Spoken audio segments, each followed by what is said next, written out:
at C2E2 with Joe from Puzzle Quest. Joe, what do you do for Puzzle Quest?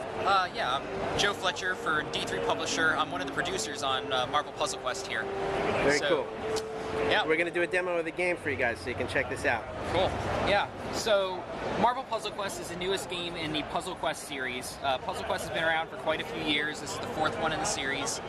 Puzzle Quest's very base is a match 3 puzzle game with RPG elements. So you have your basic, Bejeweled style, Candy Crush style, match up gems, but it's all done in the field of combat. So you're always battling against someone else. So every time we make a move here, match up some purple, Black Widow comes to the front, does some damage, matches up another gem, Wolverine comes to the front.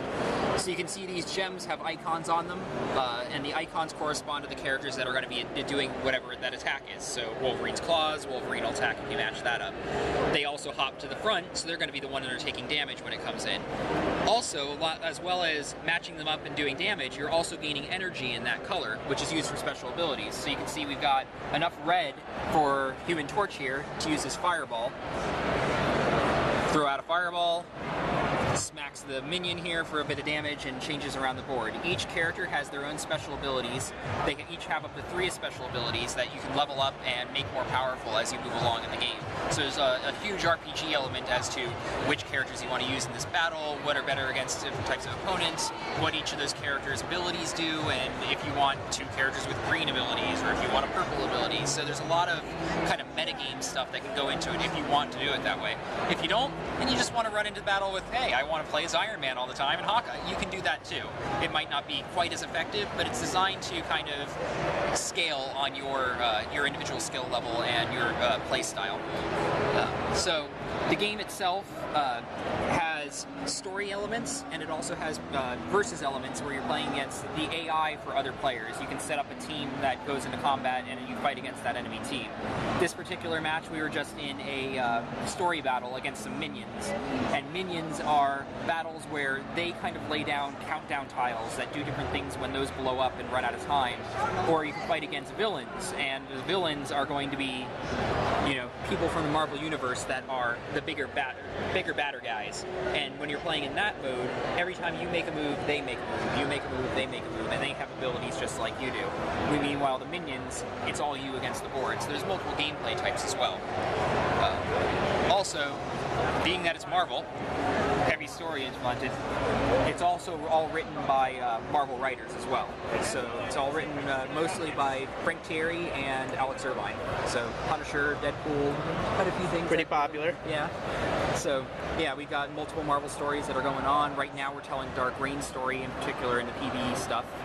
What made you guys choose that as the storyline? Because it's a fabulous storyline, and for listeners, it's obviously when Norman Osborn took over what was known as S.H.I.E.L.D. and made it his own warped version of protecting our country and other countries. But it was a great storyline that saw replacement heroes take the place of the actual heroes. Which is exactly what we got here. We got Daken, who took over for Wolverine.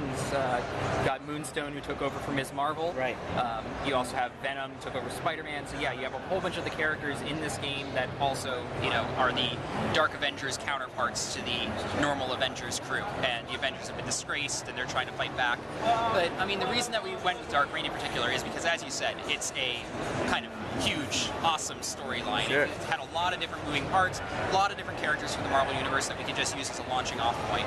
Doesn't mean that we can't tell stories outside the Dark Reign universe going forward, too. It's just this, as a start, was probably one of the biggest ones that we could have done outside of maybe Civil War. The problem with Civil War is, while it's an awesome story, it spans everyone across the Marvel Universe all at once. It's huge, hugely encompassing.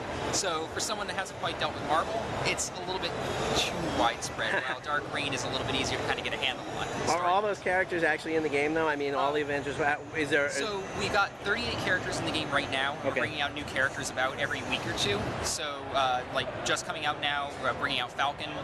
Nick Fury's actually going to be playable coming up here soon, too.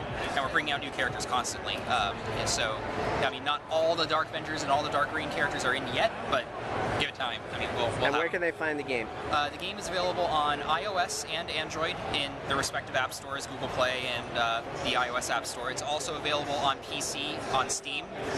It's free to play across all the platforms, so free to download. Go ahead and download it, play it. That being said, it has in-app purchases, but the in-app purchases are designed so that they are bonuses. There is nothing in the game that you cannot earn without just playing. So the in-app purchases are never pay $5 to buy Captain America, or you can't use them otherwise. So that's perfect. All right, Joe, thank you for your time, man. That's fabulous. Thanks we look a lot. forward to more. Thanks. Thank you, man.